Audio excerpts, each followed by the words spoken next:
May nakita ko ba ibon, balod. Okay. Ay magaw, palango. Ay no, Tutugin dyan. nakita mo? Ay magaw. Kaya nagtatabas ako. Hindi mo maglipad yung sulong ko. Ilang kaya itlog niya na. Ayop yan, simple lang.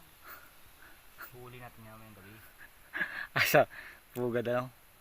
Yung balod na yun. Kasing kulay ng dahon. Katabas ako dyan oh. Nakita mo? Sulong. Sa palango lang ano. Ganda oh.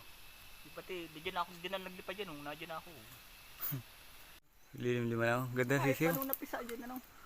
Ba't pwede na yan? Laki na oh. Kasama natin yung nanay. Huli mo yung nanay. Kamahuli dyan. Mamayang gabi sa isang gabi.